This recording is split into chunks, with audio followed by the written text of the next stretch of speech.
My friends told me I deserved better. They were wrong. She deserved better. There's a difference and I learned it too late. The first lie I told wasn't to Colton. It was to myself, standing in Derek's kitchen on a Saturday night in October, holding a beer I didn't need, nodding along while he told me I was too good for the life I was living. That's where this actually starts. Not with a text, not with a touch, not with some dramatic crossing of a line I'd been eyeing for weeks. It starts with me nodding. It starts with me not saying anything when I should have said, "You don't know what you're talking about." I didn't say that. I took a sip of my beer and I let the idea root itself in me, and everything that came after grew from that one quiet, cowardly moment of agreement. Colton had been my fiancé for 7 months at that point. We'd been together for 4 years before the engagement.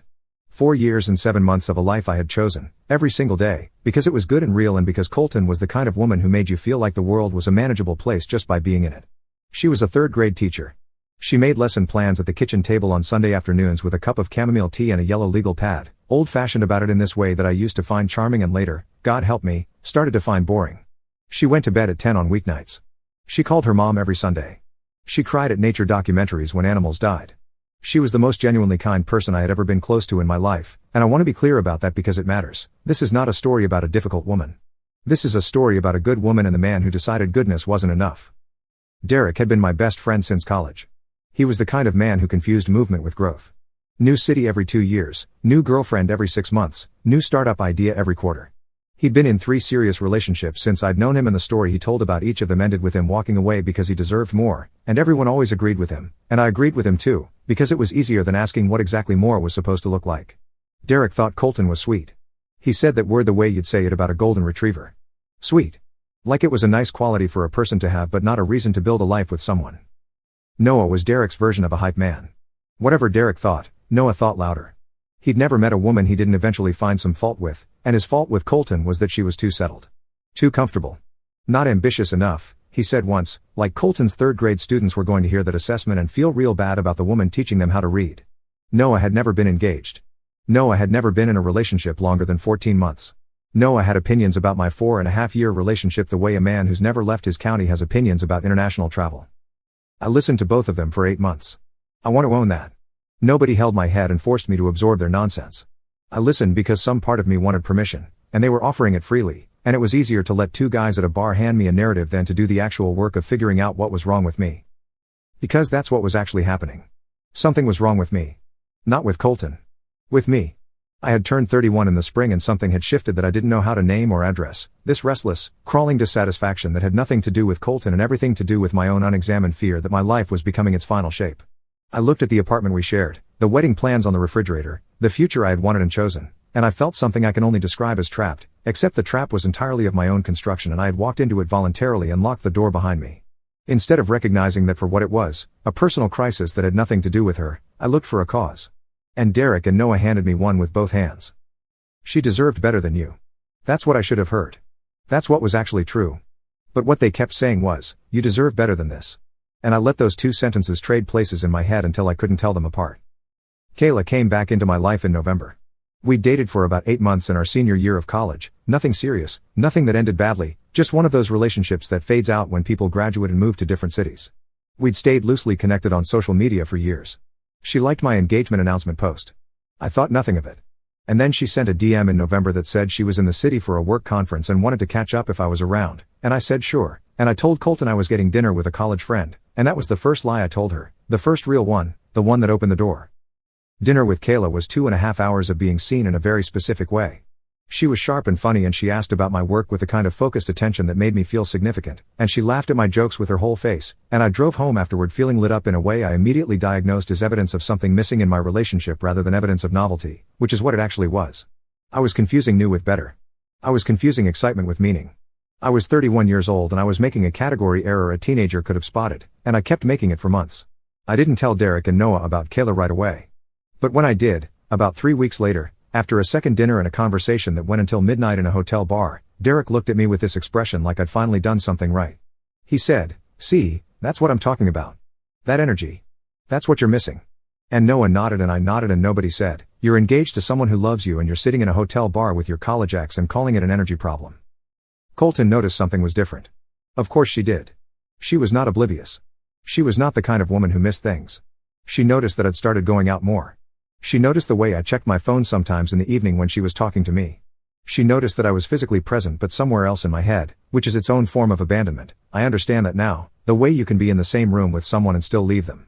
She asked me twice if everything was okay with us, and both times I said yes, absolutely, I'm just stressed with work, and both times she looked at me for a second longer than a comfortable pause and then nodded and dropped it, because that's who Colton was. She trusted me, she took me at my word, she didn't make scenes over feelings she couldn't prove. I repaid that trust by texting Kayla from the bathroom at Colton's parents' house on Thanksgiving. I want you to read that sentence again. I need you to understand the full shape of what I was doing. I was at the home of the woman who was going to be my mother-in-law, eating food that Colton's mom had spent 2 days preparing, sitting at a table with people who had accepted me as family, and I excused myself to the bathroom and texted another woman. That was who I had become. I didn't see it clearly at the time. I told myself it was just texting. I told myself nothing had happened, technically, which is the kind of logic that only works if you're willing to look past everything that's actually happening. The physical line got crossed in December. I'm not going to walk through the mechanics of it because they don't matter, and writing them out would just be a way of transferring the ugliness into your brain, and you don't need that. What matters is that it happened, and that after it happened I drove home and sat in my parked car in front of the building where Colton was asleep, and I felt, briefly and horribly, nothing. Just a kind of flat blankness, like a channel between stations. I thought I would feel something definitive. Guilt, relief, terror, certainty. I felt nothing, and the nothing scared me more than any of the other feelings I was prepared for. I went upstairs. Colton was asleep, exactly as I'd known she would be. She slept on her side facing the window, her hair spread out on the pillow in this way that I had looked at 1,000 nights and always found beautiful, and I stood in the doorway for a long moment looking at her, and the nothing just kept spreading and spreading inside me, and I couldn't find anything underneath it. I didn't stop. That's the part I find hardest to explain. I had that moment of standing in the doorway and looking at the woman I was supposed to marry and feeling the cold weight of what I'd done, and I still didn't stop. I kept seeing Kayla. I kept having dinner with Derek and nodding along when he told me I was finally figuring out what I wanted. I kept lying to Colton with increasing fluency, the way you get better at anything you practice. I started to understand that the lies were less about hiding something from her and more about hiding something from myself, because if I stopped lying I'd have to look at what I actually was, and I wasn't ready for that. Colton started planning the wedding in January. The venue, the caterer, the date. June of the following year.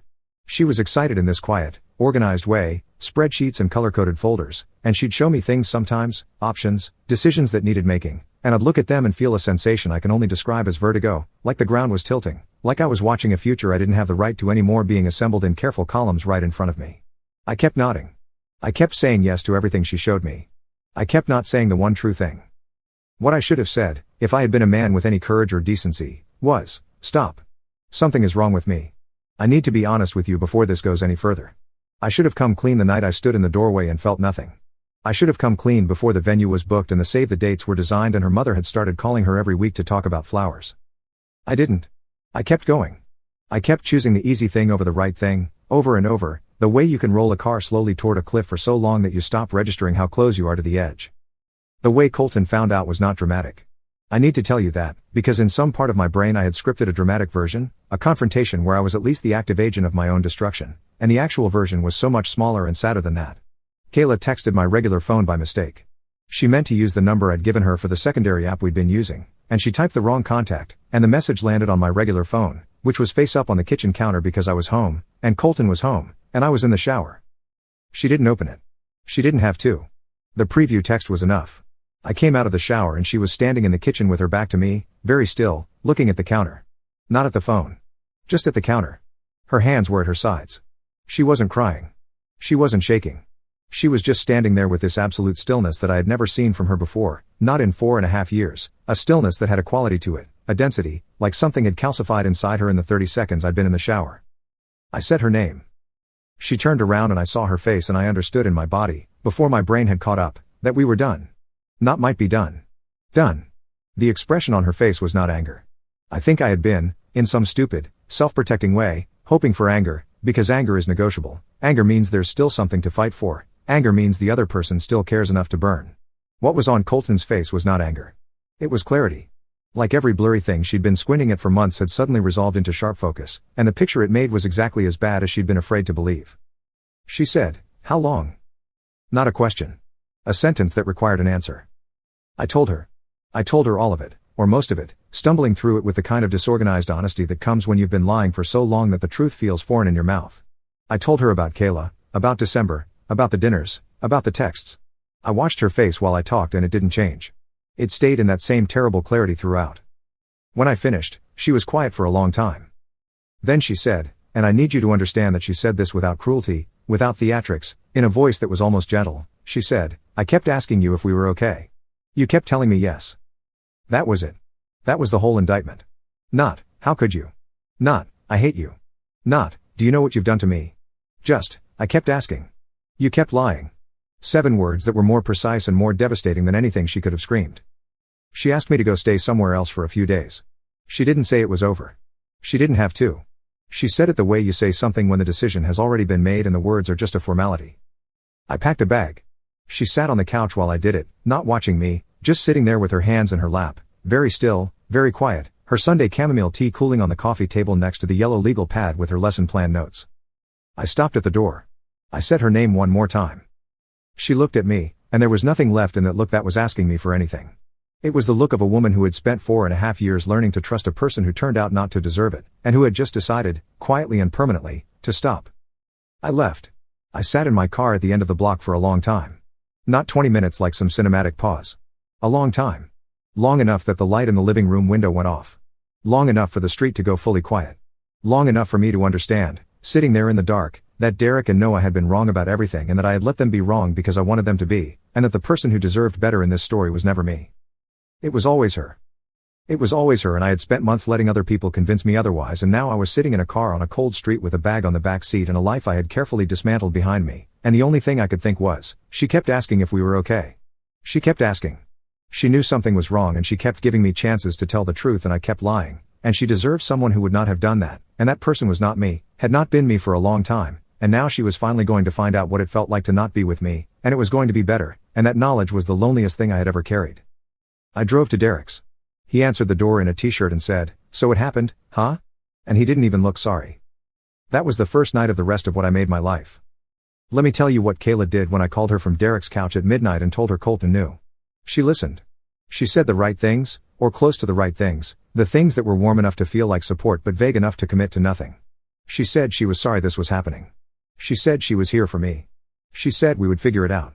And I held on to that. I held on to we will figure it out like it was a life ring, like it meant something solid, like Kayla was a person who had been building something with me rather than a person who had been having an affair with an engaged man for 4 months and had every reason in the world to recalibrate now that it had consequences. 3 weeks later, she told me she needed space to think. I said okay, I understood. 2 weeks after that, the thinking was apparently complete, because she posted a quote on her Instagram about protecting your peace and had clearly moved it into a new era of her life that did not include a recently engaged man with baggage she hadn't signed up for. When I called her to ask where we stood, she said, "I care about you, but I think we both know this was situational. I don't think either of us should read more into it than what it was." She said situational. She said read more into it. She used the same casual, exits are already built-in language that people use when they want to close a door without admitting they ever open one. I had walked away from a woman who wanted to marry me for a woman who considered me situational. I want you to sit with that word. Situational. Like I was a temporary solution to a temporary problem. Like 4 months of my life, 4 months of active destruction of everything I'd built, were just a circumstance she'd passed through on her way somewhere else. Derek, to his credit, let me stay on his couch for 2 weeks. After 2 weeks, he started making noises about his routine and his space, and I understood that his hospitality had a shelf life, which is a thing you only discover about people once you actually need something from them. I found a studio apartment, the kind you find when you're moving fast and your standards have been stripped down to functional, and I moved into it with a mattress and a duffel bag in about 12 minutes of planning. The apartment had one window that faced a brick wall and a radiator that made a sound at 3 a.m. like a man slowly hitting a pipe with a wrench. I lay there the first night and listened to the radiator and thought about Colton's apartment before we moved in together, the way her bedroom had always smelled like the lavender candles she kept on the windowsill, and I felt something so large and shapeless move through me that I didn't have a word for it. I missed her. That sounds insufficient. I missed her the way you miss a version of yourself that you discarded. She had been woven into the fabric of my daily life in 1,000 ways I had taken for granted and not catalogued, and only now, in her absence, began to inventory. She was the person I texted when something funny happened. She was the person who knew my lunch order. She was the person who left me a note on the bathroom mirror on days she knew I had a hard meeting, not a big note, just a small one, just a few words, "You've got this," or "Thinking of you today," in her teacher's handwriting.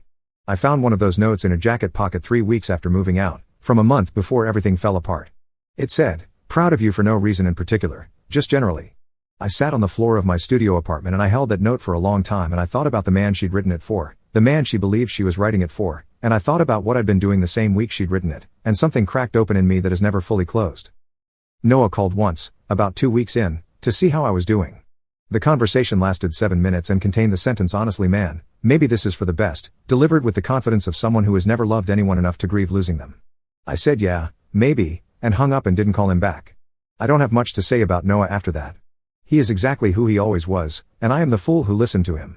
Derek and I stopped talking around month 2. Not a fight. Just a slow fade, the kind that happens when the thing that was connecting you disappears. Derek had been connected to my restlessness, to the version of me that was looking for an exit. Once the exit was taken and the door was shut and I was standing on the other side of it with no key and no plan, we didn't have much to talk about. His whole worldview required that my story end with freedom and possibility. My story ended with a radiator that sounded like a wrench hitting a pipe at 3 a.m. He didn't know how to fit that into his narrative, so he quietly stopped calling, and I let him. The engagement announcement had to be unannounced. I don't know if you've ever had to do that, tell the people who celebrated something with you that the something is gone, but I can tell you it is its own specific kind of punishment. My parents took the news with the controlled devastation of people who loved Colton and had always loved Colton and were now being informed that their son had made choices that made her unavailable to them. My mother asked me point blank if I had been faithful. I paused 1 second too long. She didn't ask again. She didn't have to. My father said nothing for the rest of that phone call, and I don't think he said Colton's name since, which in its own way says everything. Her family had welcomed me like I was already one of them. Her mom used to text me recipes she thought I'd like.